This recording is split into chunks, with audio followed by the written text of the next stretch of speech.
Welcome back. Now, this is probably going to be the most important market story in coming months. Have you seen the turmoil recently in the U.S. Treasury bond market? Bond yields are rocketing to their highest level since the collapse of Lehman Brothers, leaving traders stunned and investors rattled. Is the Federal Reserve's purchases of U.S. debt partly to blame? I am joined by Frances Newton of Frances Insights.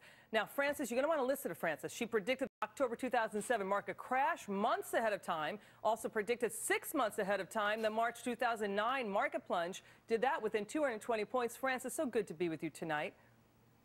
Thank you, Liz. Good to be with you. What do you think is what's going on right now in the bond markets? Are we seeing the dreaded bond market crack up we have been fearing about for months? Yes, absolutely. The bond market, like any other market, is anticipatory. And what the bond markets are telling us now is they're preparing for one of three things. Either they're afraid that the government is not going to continue buying bonds, which means that the demand is going to falter. They're afraid of inflation, or more likely the story, they're afraid of further devaluation in the dollar. And the problem is that if we have further devaluation in the U.S. dollar, the assets denominated in U.S. dollars, the yields will go up, they'll be more expensive, and it will affect the demand on that end. What does it mean so for that's the regular, what I think. But what does it mean for the regular viewer and the folks out there?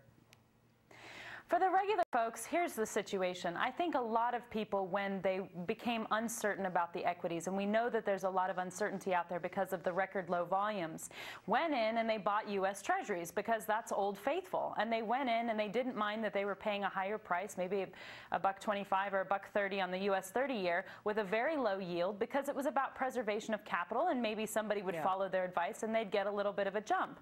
The problem is that there's a lot of confidence lost in buying U.S. debt because of our debt-to-cash ratio has been so exorbitant.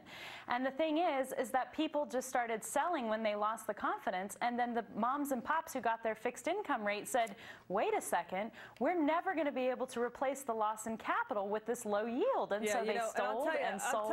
Right, and Frances, loan rates could go up too if this continues, because loan rates are often pegged to the bond, the 10-year yield. But I got to tell you something. When do you think government is going to understand that bonds are systemic risks? We didn't have a sovereign equity crisis. We had a sovereign debt crisis. We also have, you saw it in Asia with the currency crisis over there and the debt issuances over there, in Mexico, in Thailand, on and on and on. Again, you see it being a bond crisis. Now you have the Federal Reserve monetizing the debt. I got to remind people too that, listen, Zimbabwe has a central bank as well. Frances, what do you make of all this in that scenario? Well, I think you're absolutely spot on, Liz, because I think that we will have a risk for deflation. I think the Fed has to wake up, and I think this administration has to wake up and say, look, it's not about being right about this tax cut or that tax cut or who held whom hostage. I mean, this is child's play. Get a calculator out. Realize the fact that if we don't keep liquidity in our market, and we don't do that by buying more bonds, we do risk a default situation.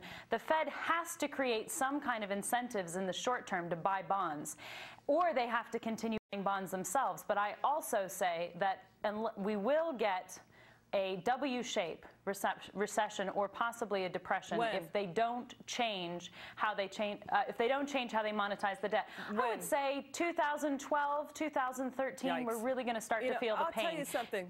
Frances, the other thing, you and I were talking the other day, and this is so important. People need to realize that the velocity and the speed with which bubbles are being created around the world certainly picked up since World War II. We had, what, six or seven panics, so-called panics, economic panics in the 19th century, 15 crises since World War II alone. I'm not saying all of them can be blamed on the Federal Reserve, but what do you make of the Federal Reserve's role in all of this? Well, if you go back to original cause, and that's the thing is I think most people aren't pulling back the carpet quite far enough. They can go back to the Federal Reserve, and it's not to make the Federal Reserve victims or anything like that. It's just to say that the algorithm that is currently in place creates boom and bust cycles. And so, the Tea Party has come out and they say, let's abolish the Fed, but let's be very careful here. Let's not get too excited. What is it about the Fed that we don't like? If you trade one bad girlfriend in for another just because she's brunette and you get the same outcome, it doesn't work. The real solution lies in... But some people say markets could set the interest rates, or else if we don't fix the situation now, hey, the bond vigilantes are already saying, look, we're taking notice of this, China being the biggest one. But some people say if you abolish the Fed that the markets could actually set interest rates. What do you make of that argument? Well, that argument is very, very phenomenal in theory. I'd be very interested to see how it plays in practice because there are so many variables involved. The problem is that the banking system would get completely out of control if they didn't have a central bank regulating them. But the real solution to the problem, as far as I can see, and it's about asking the right questions, is what would happen if the U.S. monetized some currency without a debt obligation to build some production, some manufacturing, and some infrastructure, something that we had to show for at the end of it. Because at the end of the day, if they don't want our goods and services, Liz, we don't have anything else to offer them. All right. That's a concern. Thank you, Frances. So good to be with you tonight. Thank you so much for your time. Really appreciate it.